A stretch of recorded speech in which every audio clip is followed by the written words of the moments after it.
Buenos dias and welcome back to part 5 of The Mark of Zorro by Johnston McCulley. Behind him he left tumult in town. The shrieks of the fat landlord had aroused the pueblo. Men came running, servants hurrying at their sides and carrying torches. Women peered from the windows of houses. Natives stood still wherever they happened to be and shivered, for it had been their dear experience that wherever there was tumult, natives paid the price. Many young caballeros of hot blood were there, and for some time there had been no excitement in the pueblo of Reina de los Angeles. These young men had crowded around into the tavern and listened to the wails of the landlord, and some hurried to the house of the magistrado to see his wounds. And they heard him declaim on the indignity that he had been offered the law, and therefore His Excellency the Governor. Captain Ramon came down from the Presidio, and when he heard the cause of the tumult, he swore great oaths, and sent his only well man to ride along the Pala road and overtake Sergeant Gonzalez and his troopers, and bid them return and take the trail, since at the time being they were following a false scent. But the young caballero saw in this circumstance a chance for excitement that was to their liking, and they asked permission of the Comandante to form a posse and take after the highwaymen, and permission they received immediately. Some 30 of them mounted horses and looked to weapons and set out with the intention of dividing into 3 bands of 10 each when they came to the forks in the trail. The townsmen cheered them as they started, and they galloped rapidly up the hill and toward San Gabriel, making a deal of noise, and glad that now there was a moon to let them see the foe if they approached him. In time they separated, 10 going toward San Gabriel proper, and 10 taking the trail that led to the hacienda of Fray Felipe, and the last 10 following a road that curved down the valley to the neighborhood of a series of landed estates owned by wealthy dons of the day. Along this road Don Diego Vega had ridden some time before, the deaf and dumb Bernardo behind him on the mule. Don Diego rode with leisure, and it was long after nightfall when he turned from the main road and followed a narrower one toward his father's house.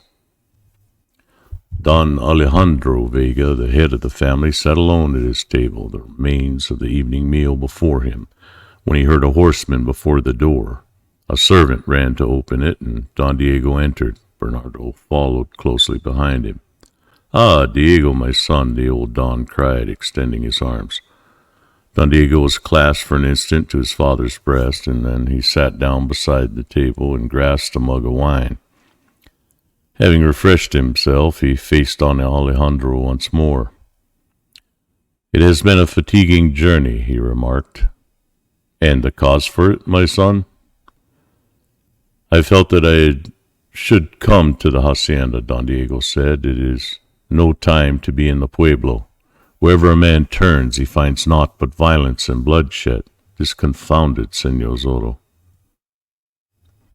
"Ha, what of him?"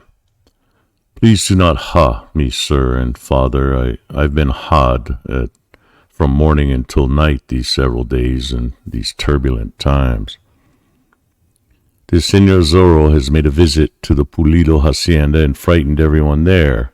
I went to my hacienda on business, and from there I went over to see old Fray Felipe, thinking I might get a chance to meditate in his presence. And who makes an appearance but the big sergeant and his troopers seeking this Senor Zorro?"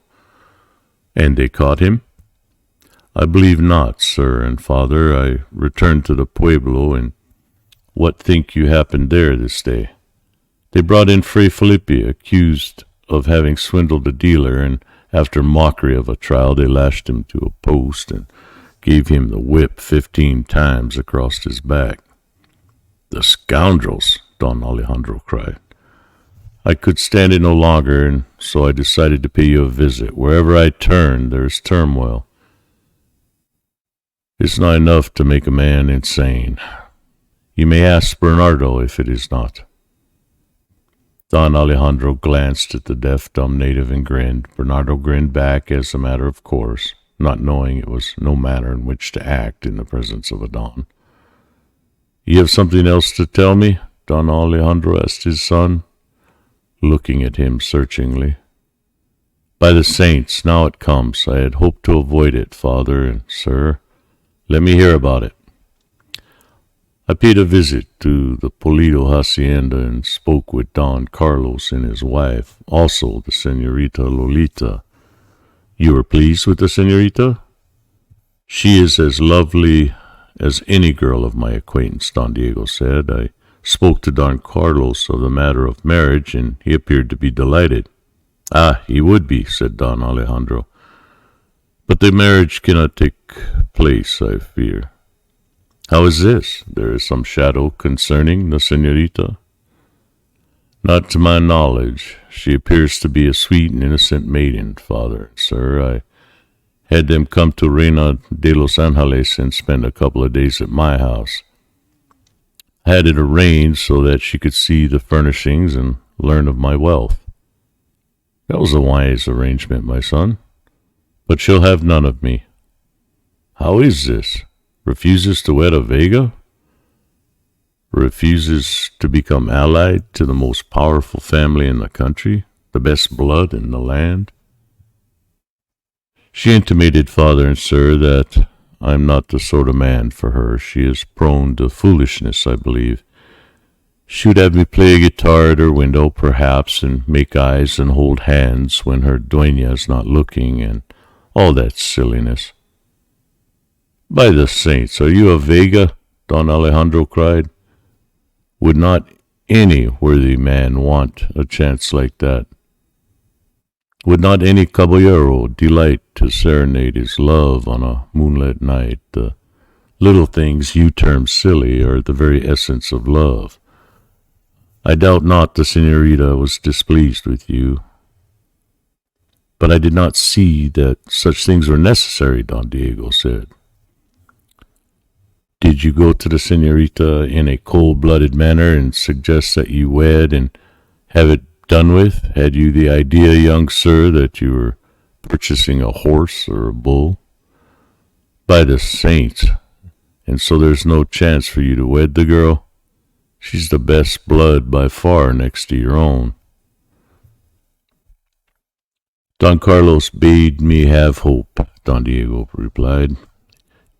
Took her back to the hacienda and suggested that perhaps when she had been there a time and had reflected, she might change her mind.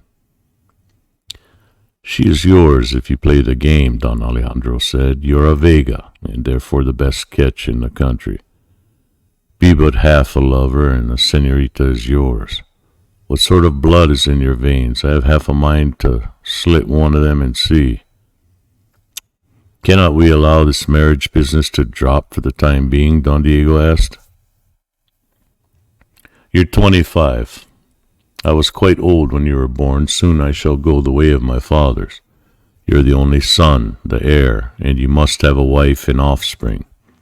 Is the Vega family to die out because your blood is water? Win you a wife within a quarter year, young sir, and a wife I can accept into the family, or I will leave my wealth to the Franciscans when I pass away. Father, I mean it. Get life into you. I would you had half the courage and spirit this Senor Zorro, this highwayman, has. He has principles, and he fights for them. He aids the helpless and avenges the oppressed. I salute him. I would rather have you, my son, in his place, running the risk of death or imprisonment, than to have you a lifeless dreamer of dreams that amount to naught. My father, I have been a dutiful son. I would you had been a little wild. It would have been more natural, Don Alejandro sighed. I could overlook a few escapades more easily than I can lifelessness. Rouse yourself, young sir. Remember that you are a Vega. When I was your age, I was not a laughingstock. I was ready to fight at a wink, to make love to every pair of flashing eyes, and to stand up to any caballero in sports rough or refined. Ah! I pray you do not ha me, sir and father. My nerves are on edge. You must be more of a man. I shall attempt it immediately, Don Diego said, straightening himself somewhat in his chair. I had hoped to avoid it, but it appears that I cannot. I shall woo the Senorita Lolita as other men woo maidens. You meant what you said about your fortune? I did, said Don Alejandro. Then I must bestir myself. It would never do, of course, to let that fortune go out of the family. I shall think these matters over in peace and quiet tonight. Perhaps I can meditate here, far from the pueblo, by the saints. The last exclamation, caused by sudden tumult outside the house. Don Alejandro and his son heard a number of horsemen stop, heard their calls to one another, and heard bridles jingling and blades rattling. There is no peace in this world, Don Diego said with deepened gloom. Sounds like half a score of men, Don Alejandro said. It was, exactly. A servant opened the door, and into the great room there strode 10 caballeros with blades at their sides and pistols in their belts. Ha, Don Alejandro, we crave hospitality, the foremost cried. You have it without asking, caballeros. What manner of journey is this you take? We pursue Senor Zorro, the highwayman. By the saints, Don Diego cried. One cannot escape it even here. Violence and bloodshed. He invaded the plaza of Reina de los Angeles, the spokesman went on. He had the magistrado whipped because he sentenced Fray Felipe to receive the lash and whipped the fat landlord, and he fought off half a score of men while he was about it. Then he rode away and made up a band to pursue him. He has not been in this neighborhood? Not to my knowledge, Don Alejandro said. My son arrived off the highway but a short time ago. Did you see the fellow, Don Diego? I did not, Don Diego said. That is one stroke of good fortune that came my way. Don Alejandro had sent for the servants, and now wine mugs were on the long table and heaps of small cakes, and the caballeros began to eat and drink. Don Diego knew well what they meant. Their pursuit of highwaymen was at an end. Their enthusiasm had waned, and they would sit at father's table and drink throughout the night, gradually getting intoxicated, and shout and sing and tell stories. In the morning they'd ride back to Reina de los Angeles like so many heroes. It was the custom. The chase of Senor Zorro was but a pretext for a merry time. The servants brought great stone jugs filled with rare wine and put them on the table, and Don Alejandro ordered that meat be fetched also. The young caballeros had a weakness for these parties at Don Alejandro's. For the Don's good wife had been dead for several years, and there were no women folk except servants, and so they could make what noise they pleased throughout the night. In time they put aside pistols and blades and began to boast and brag, and Don Alejandro and his servants put the weapons in a far corner out of the way, for he did not wish a drunken quarrel with a dead caballero or two in his house. Don Diego drank and talked with them for a time, and then sat to one side and listened, as if such foolishness bored him. It were well for this Senor Zorro that we did not catch up with him, one cried. Any one of us is a match for that fellow. Were the soldiers of men of merit, he would have been taken long before this. Ha! For a chance at him, another screeched. How the landlord did howl when he was whipped. He rode in this direction? Don Alejandro asked. We're not sure as to that. He took the San Gabriel trail, and 30 of us followed. We separated into 3 bands, each going different direction. It is the good fortune of one of the other bands to have him now, I suppose, but it's our excellent good fortune to be here. Don Diego stood before the company. Senores, you will pardon me. I know if I retire, you say I'm fatigued with the journey. Retire by all means, one of his friends cried, and when you're rested, come out to us again and make merry. They laughed at that, and Don Diego bowed ceremoniously and observed that several scarcely could get to their feet to bow in return. And then the scion of the house of Vega hurried from the room with the deaf and dumb man at his heels. He entered a room that always ready for him, and which candle was already burning, and closed the door behind him, and Bernardo stretched his big form on the floor just outside it to guard his master during the night. In the great living room, Don Diego scarcely was missed. His father was frowning and twisting his mustache, for he would have had his son like the other men. In his youth, he was remembering he never left such company early in the evening, and once again he sighed and wished that the saints had given him a son with red blood in his veins. The caballeros were singing now, joining in the chorus of popular love song, and their discordant voices filled the big room. Don Alejandro smiled as he listened, for it brought his own youth back to him. They sprawled on chairs and benches and on both sides of the long table, pounding it with their mugs as they sang, laughing boisterously now and then. "Were this Senor Zorro only here now?" one of them cried. A voice from the doorway answered him. "Señores, he is here." The song ceased. The laughter was stilled. They blinked their eyes and looked across the room. Senor Zorro stood just inside the door, having entered from the veranda without them knowing it. He wore his long cloak and his mask, and in one hand held his accursed pistol, and its muzzle was pointed at the table. "So these are the manner of men who pursue Senor Zorro and hope to take him," he said. "Make not a move, else lead flies. Your weapons, I perceive, are in the corner. I could kill some of you and be gone before you could reach them." "'Tis he," a tipsy caballero was crying. "Your noise may be heard a mile away, senors. What posse to go pursuing a man? Is this the way you intend to duty? Why have you stopped to make merry while Senor Zorro rides the highway?" "Give me my blade and let me stand before him," one cried. "If I allowed you to have a blade, you'd be unable to stand," the highwayman answered. "Think you there is one in this company who could fence with me now?" "There is one," cried Don Alejandro in a loud voice, springing to his feet. "I openly say that I've admired some of the things that you've done, senor, but now you've entered my house and are abusing my guests, and I must call you to account." "I have no quarrel with you, Don Alejandro, and you have none with me," Senor Zorro said.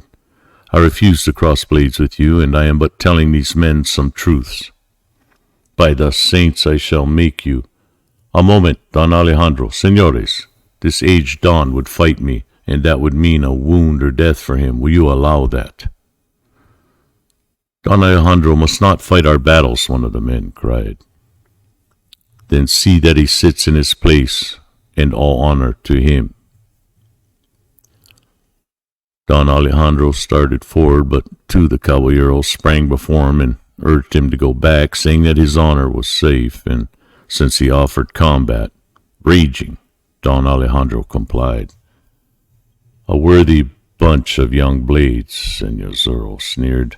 "You drink wine and make merry while injustice is all about you. Take your swords in hand and attack oppression. Live up to your noble names and your true blood, senores. Drive the thieving politicians from the land. Protect the frailes, whose work gave us these broad acres. Be men, not drunken fashion plates." "By the saints," one cried and sprang to his feet. "Back, or I fire. I have not come here to fight you in Don Alejandro's house. I respect him too much for that.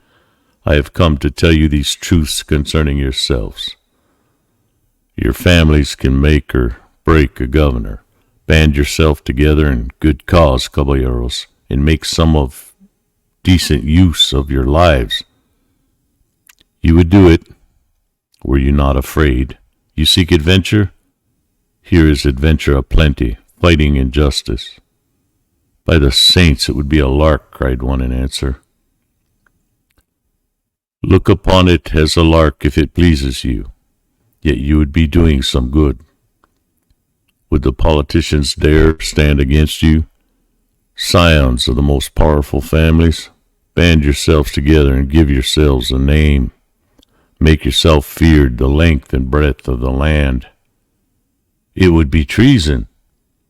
It is not treason to down a tyrant, caballeros. Is it that what you are afraid of? By the saints, no, they cried in chorus. Then make your stand. Would you lead us? Si, senores. But stay, are you of good blood? I am a caballero, a blood of good as any that are here, Senor Zorro told them. Your name, where resides your family? Those things must remain secret for the present. I have given you my word.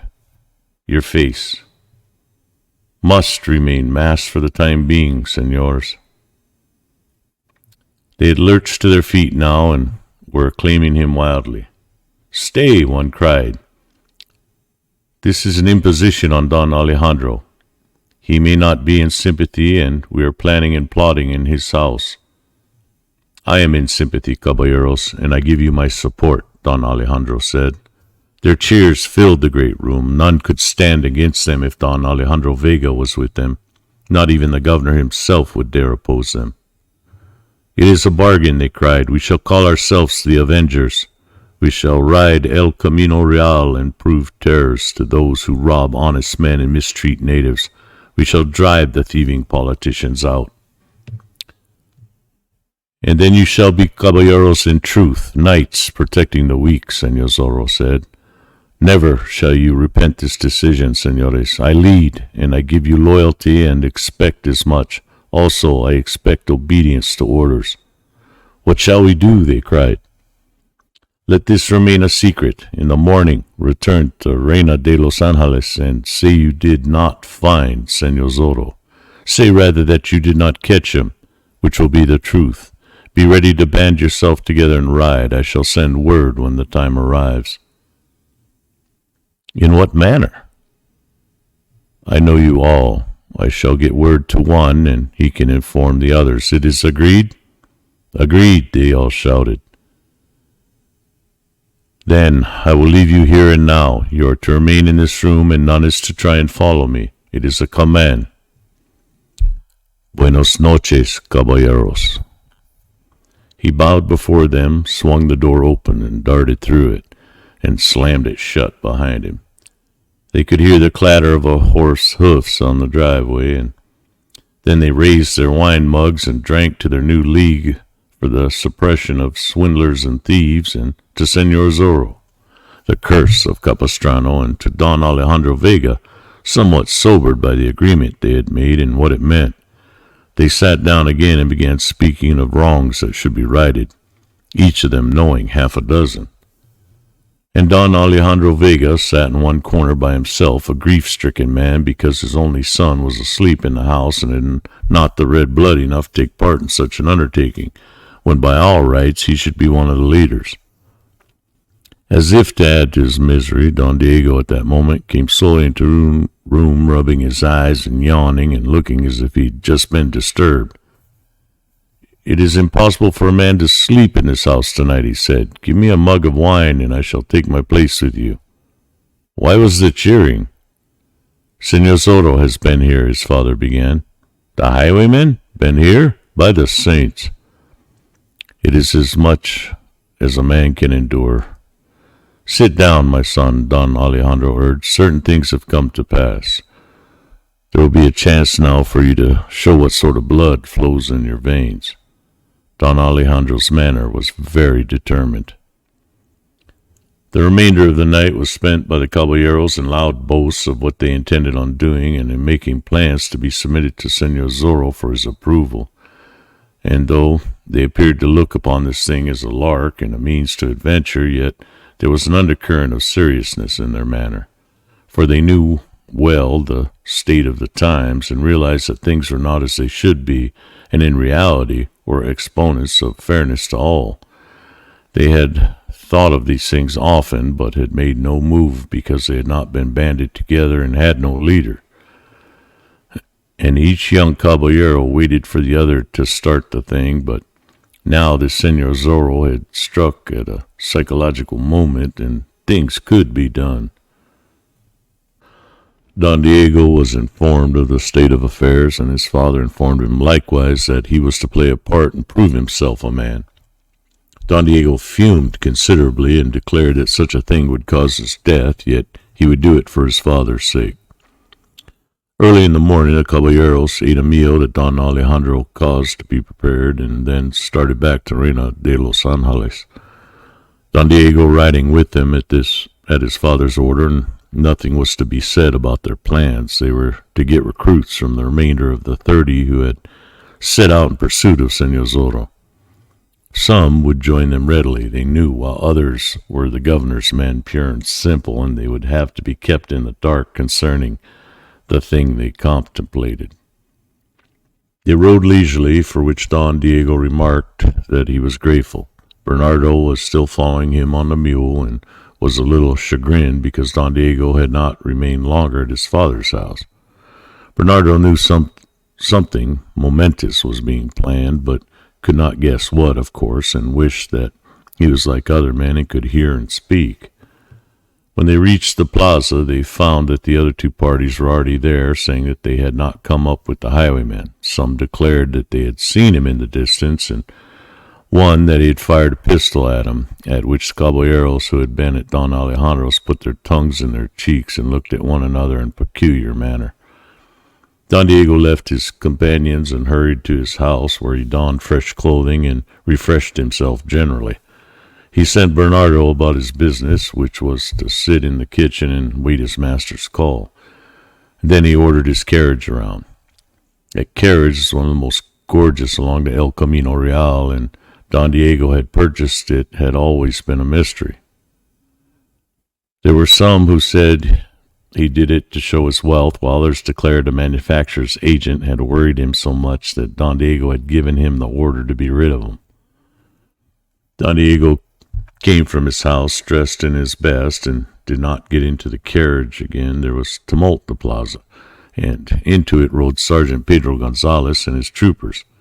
The man Captain Ramon had sent after them had overtaken them easily, for they had been riding slowly and had not covered many miles. "Ah, Don Diego, my friend," Gonzalez cried, "still living in the turbulent world?" "From necessity," Don Diego replied. "Did you capture this Senor Zorro?" "The pretty bird escaped us, caballero. It appears that he turned toward San Gabriel that night, while we went chasing him toward Pala." "Ah, well, 'tis nothing to make a small mistake. Our revenge shall be greater when we find him." "What do you do now, my sergeant?" "My men refresh themselves, and we ride toward San Gabriel. It's said that the highwayman is in that vicinity, though some 30 young men of blood failed to find him last night after he caused the magistrado to be whipped. No doubt he hid himself in the brush and chuckled when the caballeros rode by." "May your horse have speed and your sword-arm strength," Don Diego said, and got into his carriage. Two magnificent horses were hitched to the carriage, and a native coachman in the rich livery drove them. Don Diego stretched back on the cushions and half closed his eyes as the carriage started. The driver went across the plaza and turned into the highway and started toward the hacienda of Don Carlos Pulido. Sitting on his veranda, Don Carlos saw this gorgeous carriage approaching and growled low down in his throat, and then got up and hurried into the house to face his wife and daughter. "Senorita, Don Diego comes," he said. "I have spoken words regarding the young man, and I trust that you have given heed to them as a dutiful daughter should." Then he turned and went out to the veranda again, and the senorita rushed into her room and threw herself upon the couch to weep. The saints knew she wished that she could feel some love for Don Diego and take him for a husband, for it would help her father's fortunes, yet she felt she could not. Why did not the man act the caballero? Why did he not exhibit a certain measure of common sense? Why did he not show that he was a young man bursting with health, instead of acting like an aged don with one foot in the grave? Don Diego got from the carriage and waved to the driver to continue to the stable yard. He greeted Don Carlos languidly, and Don Carlos was surprised to note that Don Diego had a guitar beneath his arm. He put the guitar down on the floor, removed his sombrero, and sighed. "I've been out to see my father," he said. "Ah, Don Alejandro is well, I hope." "He's in excellent health, as usual. He has instructed me to persist in my suit for the Senorita Lolita's hand. If I do not win me a wife within a certain time, he says, he will give his fortune to the Franciscans when he passes away." "Indeed?" "He said it, and my father is not a man to waste words, Don Carlos. I must win the senorita. I know of no other young woman who would be as acceptable to my father as a daughter-in-law." "A little wooing, Don Diego, I beg of you. Be not so matter-of-fact, I pray." "I've decided to woo as other men, though it no doubt will be much of a bore. How would you suggest I start?" "It is difficult to give advice in such a case," Don Carlos replied, trying desperately to remember how he had done it when he had courted Donna Catalina. A man really should be experienced, else be a man to whom such things come naturally. "I fear I am neither," Don Diego said, sighing again, raising his tired eyes to Don Carlos's face. "It might be an excellent thing to regard the senorita as if you adored her. Say nothing about marriage at first, but speak rather of love. Try to talk in low, rich tones, and say those meaningless nothings in which a young woman can find a word of meaning. 'Tis a gentle art, saying one thing and meaning another." "I fear that is beyond me," Don Diego said, "yet I must try, of course. I may see the senorita now?" Don Carlos went through the doorway and called his wife and daughter, and the former smiled upon Don Diego in encouragement, and the latter smiled also, yet with fear and trembling, for she had given her heart to the unknown Señor Zorro, and could love no other man, and could not wed where she did not love, not even to save her father from poverty. Don Diego conducted the senorita to a bench at one end of the veranda and started to talk of things in general, plucking at the strings of his guitar when he did so, while Don Carlos and his wife removed themselves to the other end of the veranda and hoped that things would go well. Senorita Lolita was glad that Don Diego did not speak of marriage as he'd done before. Instead, he told of what happened in the pueblo, Fray Felipe's whipping, and how Señor Zorro had punished the magistrado and fought a dozen men and then made an escape. Despite his air of languor, Don Diego spoke in an interesting manner, and the senorita found herself liking him more than before. He told, too, of how he had gone to his father's hacienda and how the caballeros had spent the night there drinking and making merry, but said nothing of Señor Zorro's visit and the league that had been formed, having taken an oath not to do so. "My father threatens to disinherit me if I do not get me a wife within a specified time," Don Diego said then. "Would you like to see me lose my father's estate, senorita?" "Certainly not," she replied. "There are many girls who would be proud to wed you, Don Diego." "But not you?" "Certainly I would be proud, but can a girl help if her heart does not speak? Would you wish a wife who did not love you? Think of the long years you'd have to spend beside her and no love to make it endurable." "You do not think, then, that you could ever learn to love me, senorita?" Suddenly the girl faced him and spoke in lower tones and earnestly. "You are a caballero of blood, señor. I may trust you?" "To the death, senorita." "Then I have something to tell you, and I ask that you let it remain your secret. It is an explanation in a way." "Proceed, senorita." "If my heart bade me do so, nothing would please me more than to become your wife, señor, for I know that it would mend my father's fortunes, but perhaps I am too honest to wed where I do not love. There is one great reason why I cannot love you." "There's some other man in your heart?" "You guessed it, señor. My heart is filled with his image. You could not want me for a wife in such a case. My parents do not know. You must keep my secret. I swear by the saints that I've spoken the truth." "And this man, he is worthy?" I feel sure he is, caballero. Did he prove to be otherwise, I should grieve my life away, yet I could never love another man. You understand now?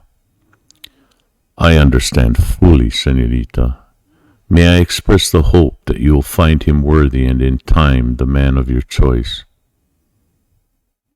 I knew you would be a true caballero. And if things go amiss and you need a friend, command me, senorita.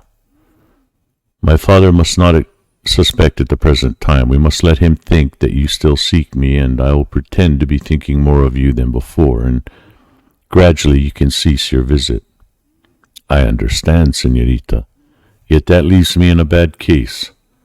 I've asked your father for permission to woo you, and if I go to wooing another girl now, I will have him about my ears in just anger. And if I do not woo another girl, I shall have my own father upbraiding me. It's a sorry state. Perhaps it will not be for long, senor. Ha, I have it. What does a man do when he's disappointed in love? He mopes, he pulls a long face, he refuses to partake of actions and excitements of times. Senorita, you have saved me in a way. I shall languish because you do not return my love, then men will think they know the reason when I dream in the sun and meditate instead of riding and fighting like a fool. I shall be allowed to go my way in peace, and there shall be a romantic glamour cast about me. An excellent thought. Senor, you're incorrigible, the Senorita Lolita exclaimed, laughing. Don Carlos and Donna Catalina heard the laugh, looked around, and then exchanged quick glances. Don Diego Vega was getting along famously with the senorita, they thought. Then Don Diego continued deception by playing his guitar and singing a verse of a song that had to do with bright eyes and love. Don Carlos and his wife glanced at each other again, and this time in apprehension, and wished that he would stop, for the scion of the Vegas had many superiors as musician and vocalist. They feared that he might lose what ground he had gained in the senorita's estimation. But if Lolita thought a little of the caballero's singing, she said nothing to that effect, and she did not act displeased. There was some more conversation, and just before the siesta hour, Don Diego bade them buenos dias and rode in his gorgeous carriage from the turn in the driveway and turned around, looked back, and waved at them.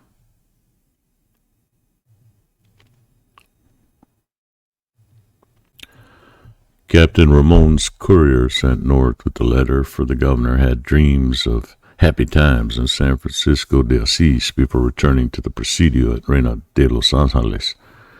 He knew a certain senorita there whose beauty caused his heart to burn. So he rode like a fiend after leaving the commandante's office and changed mounts at San Fernando and at the hacienda along the way, and galloped into Santa Barbara a certain evening just at dusk with the intention of changing horses again, getting meat and bread and wine at the Presidio, and rushing on his way. And at Santa Barbara his hopes of basking in the senorita's smiles in San Francisco de Asís were cruelly shattered.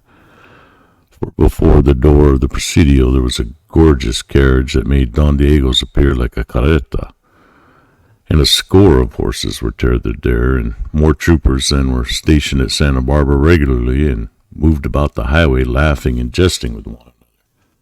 The governor was at Santa Barbara. His Excellency had left San Francisco de Asís some days before on a trip of inspection and intended to go as far south as San Diego de Acala, strengthening his political fences, rewarding his friends, and awarding punishment to his enemies. He had reached Santa Barbara an hour before, and was listening to the report of his commandante there, after which he intended remaining during the night with a friend. His troopers were to be given quarters at the Presidio, of course, and the journey was to continue to the morrow. Captain Ramon's courier had been told that the letter he carried was of the utmost importance, and so he hurried to the office of the commandante and entered like a man of rank. "I come from Captain Ramon, commandante, at Reina de los Angeles with a letter of importance for His Excellency, he reported, standing stiffly at his salute. The governor grunted and took the letter, and the commandante motioned for the courier to withdraw. His Excellency read the letter with speed, and when he had finished, there was an unholy gleam in his eyes, and he twirled his mustache with every evidence of keen satisfaction. And then he read the letter again and frowned. He liked the thought that he could crush Don Carlos Pulido more, but he disliked to think that Senor Zorro, the man who affronted him, was still at liberty. He got up and paced the floor for a time, and then whirled upon the commandante. "I shall leave for the south at sunrise," he said. "My presence is urgently needed at Reina de los Angeles. You will attend to things. Tell the courier he shall ride back with my escort. I go now to the house of my friend." And so, in the morning, the governor started south, his escort of 20 picked troopers surrounding him, the courier in their midst. He traveled swiftly, and on a certain day at mid-morning entered the plaza of Reina de los Angeles, unheralded. It was the same morning that Don Diego rode to the Pulido hacienda in his carriage, taking his guitar with him. The cavalcade stopped before the tavern, and fat landlord almost suffered an apoplexy because he had not been warned of the governor's coming and was afraid that he would enter the inn and find it in a dirty state. But the governor made no effort to leave his carriage and enter the tavern. He was glancing around the square, observing many things. He never felt secure concerning the men of rank in this pueblo. He felt that he did not have the proper grip on them. Now he watched carefully as news of his arrival was spread to certain caballeros and hurried to the plaza to greet him and make him welcome.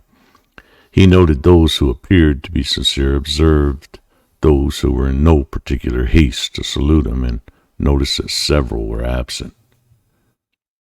Business must receive his attention first, he told them, and must hasten up to the Presidio. After that, he would gladly be a guest for any of them. He accepted an invitation and ordered his driver to proceed. He was remembering Captain Ramon's letter and had not seen Don Diego Vega in the plaza. Sergeant Gonzalez and his men were away pursuing Senor Zorro, of course, and so Captain Ramon himself was awaiting His Excellency at the Presidio entrance, and saluted him gravely and bowed low before him and ordered the commander of the escort to take charge of the place and police it, stationing guards in honor of the governor. He led His Excellency to the private officer, and the governor sat down. "What is this latest news?" he asked. "My men are on the trail, Excellency, but as I wrote, this pest of a Senor Zorro has friends, a legion of them, I take it. My sergeant has reported that twice and found him with a band of followers." "They must be broken up and killed off," the governor cried. "A man with that sort always can get followers and yet more followers, until he will be so strong that he can cause us some serious trouble. Has he committed any further atrocities?" "He has, Excellency. Yesterday, a fray from San Gabriel was whipped for swindling. Senor Zorro caught the witnesses against him on the high road and whipped them almost to death, and then rode into the pueblo just at dusk and had the magistrado whipped. My soldiers were away looking for him at the time. It appears that Senor Zorro knows the movements of my force and always strikes where the troopers are not." "Then spies are giving him warnings." "It appears so, Excellency. Last night some 30 young caballeros rode after him, but did not find track of the scoundrel. They returned this morning." "Was Don Diego Vega with them?" "He did not ride out with them, but he returned with them. It seems they picked him up at his father's hacienda. You perhaps guess that I meant the Vegas in my letter. I am convinced now, Your Excellency, that my suspicions in the quarter were unjust. The Senor Zorro even invaded Don Diego's house one night while Don Diego was away." "How is this?" "But Don Carlos Pulido and his family were there." "Ha! In Don Diego's house. What is the meaning of that?" "It is amusing," said Captain Ramon, laughing lightly. "I've heard that Don Alejandro ordered Don Diego to get him a wife. The young man is not the sort to woo women. He's lifeless." "I know the man. Proceed." "So he rides straight away to the hacienda of Don Carlos and asks permission to pay his address to Don Carlos' only daughter. Senor Zorro was abroad, and Don Diego going to his own hacienda on business. Asked Don Carlos to come to the pueblo with his family, where it would be safer, and occupy his house until he returned. The Pulidos could not refuse, of course, and Senor Zorro, it appears, followed them." "Ha! Go on." "It is laughable that Don Diego fetched them here to escape Senor Zorro's wrath, when in reality they are hand in glove with the highwaymen. Remember, this Senor Zorro has been at the Pulido hacienda. We got word from a native and almost caught him there. He had been eating a meal. He was hiding in a closet, and while I was alone there and my men searching the trails, he came from the closet and ran me through the shoulder from behind, and then escaped." "The low scoundrel," the governor exclaimed. "But do you think there will be a marriage between Don Diego and the Senorita Pulido?"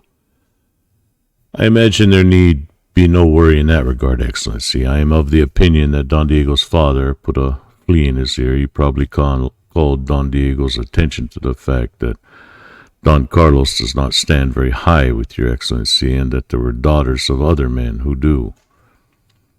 At any rate, the Pulidos returned to their hacienda after Don Diego's return.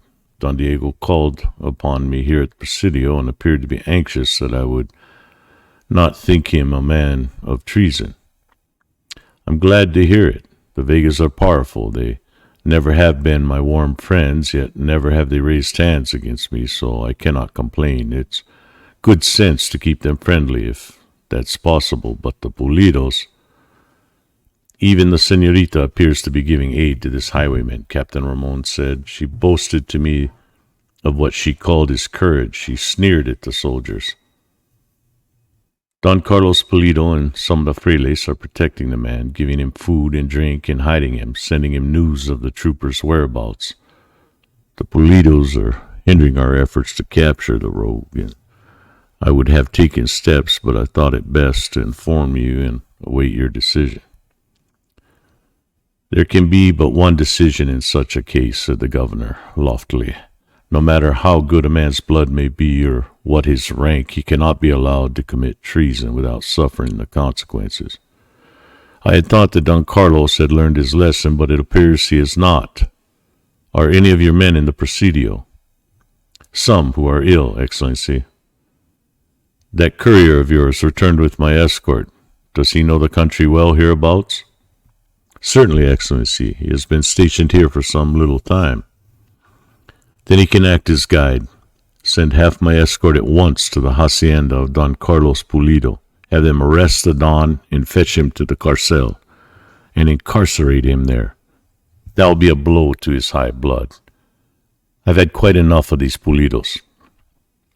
And the lofty Donna, who sneered at me, and the proud senorita who scorned the troopers? Ha! It is a good thought. I will teach a lesson to all his locality. Have them fetched to the carcel and incarcerated also, the governor said. Don Diego's carriage had just pulled up before his house when a squad of troopers went by in a cloud of dust. He did not recognize any of them for men he had seen about the tavern. Ha! They're new soldiers on the trail of Senor Zorro? He asked a man standing near, and they're part of the escort of the governor, Caballero. The governor's here? He arrived but a short time ago, Caballero, and he's gone to the Presidio. I suppose they must have fresh news of this highwayman to send him riding furiously through the dust and sun like that. He appears to be an elusive rascal. By the saints, had I been here when the governor arrived, no doubt he would have put up in my house. Now some other Caballero will have the honor of entertaining him. It is much to be regretted. Then Don Diego went into the house, and the man who had heard him speak did not know whether to doubt the sincerity of that last remark. Led by the courier, who knew the way, the squad of troopers galloped swiftly along the high road and presently turned up the trail toward Don Carlos's house. They went at this business as they would have gone about capturing a desperado. As they struck the driveway, they scattered to the left and right, tearing up Donna Catalina's flower beds and sending chickens squawking out of the way, and so surrounded the house in almost instant of time. Don Carlos had been sitting on the veranda in his accustomed place, half in a doze. He did not notice the advance of the troopers till he heard the beating of the horses' hooves. He got to his feet in alarm, wondering whether Senor Zorro was in the vicinity again, the soldiers after him. Three dismounted in a cloud of dust before the steps, and the sergeant who commanded them made his way forward, slapping the dust from his uniform. "You're Don Carlos Pulido?" his voice asked. "I have that honor, senor. I have ordered to place you under military arrest." "Arrest?" Don Carlos cried. "Who gave you such orders?" "His Excellency, the governor. He's now in Reina de los Angeles, senor. And the charge? Treason, aiding and abetting enemies of the state." "Preposterous," Don Carlos cried. "I am accused of treason when, though a victim of oppression, I have withheld my hand against those in power. What are the particulars of these charges?" "You will have to ask the magistrado that, senor. I know nothing of the matter except that I am to arrest you." "You wish me to accompany you?" "I demand it, senor. I'm a man of blood, a caballero. I have my orders. So I cannot be trusted to appear at my place of trial, but perhaps the hearing is to be held immediately. So much the better, for all the quicker I can clear myself. We go to the Presidio." "I go to the Presidio when this work is done. You go to the Carcel," the sergeant said. "To Carcel?" Don Carlos screeched. "You would dare. You would throw a caballero into a filthy jail. You would place him where they keep insubordinate natives and common felons. I have my orders, senor. You will prepare to accompany us at once." "I must give my superintendent instructions regarding the management of the hacienda." "I'll go along with you, senor." Don Carlos's face flamed purple. His hands clenched as he regarded the sergeant. "Am I to be insulted with every word?" he cried. "Do you think I would run away like a criminal?" "I have my orders, senor," the sergeant said. "At least I may break this news to my wife and daughter without an outsider being at my shoulder." "Your wife is Donna Catalina Pulido?" "Certainly. I am ordered to arrest her also, senor." "Scum!" Don Carlos cried. "You would put hands on a lady. You would remove her from her house." "It is my order. She too is charged with treason and aiding the enemies of the state." "By the saints, it is too much. I shall fight against you and your men as long as there's breath in my body." "And that will not be for long, Don Carlos. If you attempt to give battle, I am but carrying out my orders." "My beloved wife placed under arrest like a native wench, and on such a charge. What are you to do with her, sergeant?" "She goes to the Carcel." "My wife in that foul place? Is there no justice in this land? She is a tender lady of noble blood." "Enough of this, senor. My orders are orders, and I carry them out as instructed. I am a soldier, and I obey." Now Donna Catalina came running to the veranda, for she had been listening to the conversation just inside the door. Her face was white, but there was a look of pride in it. She feared Don Carlos might make an attack on the soldier, and she feared he'd be wounded or slain if he did, and knew that at least it could only be double the charge that was held against him. "You heard?" Don Carlos asked. "I heard, my husband. It is about more persecution. I am too proud to argue the point with these common soldiers, who are but doing as they've been commanded. A Pulido can be a Pulido, my husband, even in a foul Carcel." "But the shame of it," Don Carlos cried. "What does it all mean? Where will it end? And our daughter will be here alone with servants. We have no relatives, no friends." "Your daughter is Señorita Lolita Pulido?" the sergeant asked. "Then do not grieve, senor, for you will not be separated. I have an order for the rest of your daughter also. The charge? The same, senor. And you would take her to the carcel, an innocent, high-born, gentle girl. My orders, senor, said the sergeant. May the saints blast the man who issued them, Don Carlos cried. They have taken my wealth, my lands. They have heaped shame upon me and mine, but thank the saints, they cannot break our pride. And then Don Carlos' head went erect and his eyes flashed, and he took his wife by the arm and turned about to enter the house with the sergeant at his heels. He broke the news to the Senorita Lolita, who stood as if stricken dumb for an instant, and then burst into a torrent of tears. And then the pride of the Pulidos came to her, and she dried her eyes and curled her pretty lips with scorn at the big sergeant and pulled aside her skirts when he stepped near. Servants brought the carreta before the door, and Don Carlos and his wife and daughter got into it, and the journey of shame to the pueblo began. Their hearts might be bursting with grief, but not one of the Pulidos showed it. Their heads were held high. They looked straight ahead and pretended not to hear the low taunts of the soldiers. They passed others who were crowded off the road by the troopers and who looked with wonder at those in the carreta, but they did not speak.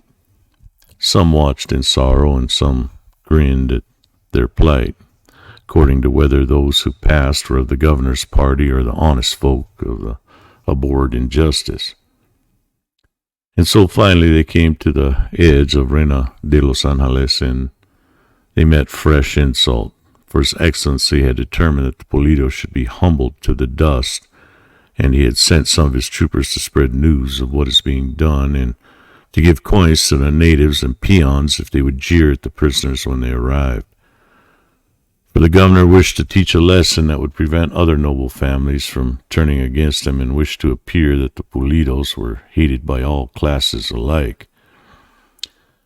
At the edge of the plaza they were met by the mob, their cruel jeers and jests, some of which no innocent senorita should have heard. Don Carlos' face was red with wrath, and there were tears in Dona Catalina's eyes, and Senorita's Lolita's lips were trembling, but they gave no other sign that they heard. The drive around the plaza to the carcel was made slowly, purposely. At the door of the inn there was a throng of rascals who had been drinking wine and at the expense of the governor, and these added to the din. One man threw mud, and it splashed on Don Carlos's breast, but he refused to notice it. He had one arm around his wife and the other around his daughter, as if to give them what protection he could, and he was looking straight ahead. There were some men of blood who witnessed the scene, yet took no part in the tumult. Some of them were as old as Don Carlos, and this thing brought to their hearts fresh yet passive hatred of the governor.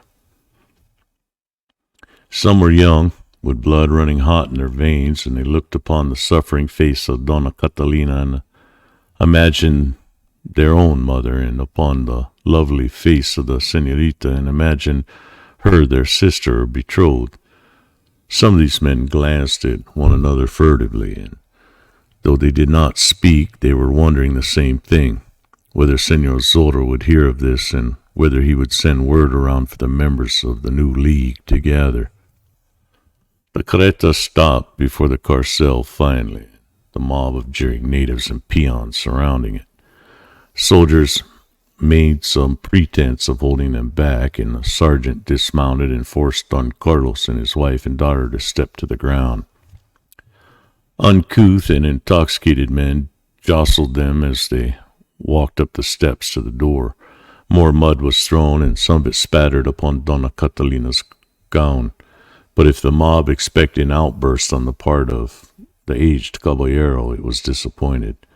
Don Carlos held his head high, ignoring those who were striving to torment him, and so led his ladies to the door. The sergeant beat against it with a heavy hilt of his sword, and the aperture was open, and it appeared the evil grinning face of the jailer. "What have we here?" he demanded. "3 prisoners charged with treason," the sergeant replied. The door was thrown open, and Came a last burst of jeers from the mob, and then the prisoners were inside and the door had been closed and bolted again. The jailer led the way along the evil-smelling hall and threw open another door. "In with you," he directed. The three prisoners were thrust inside, and the door was closed and barred. They blinked their eyes in the semi-gloom. Gradually they made out 2 windows and some benches and some human derelicts sprawled against the walls. They had not even been given the courtesy of a clean private room. Don Carlos and his wife and daughter had been thrust in with the scum of the pueblo, the drunkards and the thieves and the dishonored women with insulting natives. They sat down on the bench in the corner of the room as far as the others, away from the others as possible, and then Dona Catalina and her daughter gave way to tears, and the tears streamed down the face of the aged Don as he tried to comfort them. "I would to the saints that Don Diego Vega were only my son-in-law now," the Don breathed. His daughter pressed his arm. "Perhaps, my father, a friend will come," she whispered. "Perhaps the evil man who caused this suffering will be punished." For it seemed the señorita that a vision of Señor Zorro had appeared before her, and she had great faith in the man to whom she had given her love.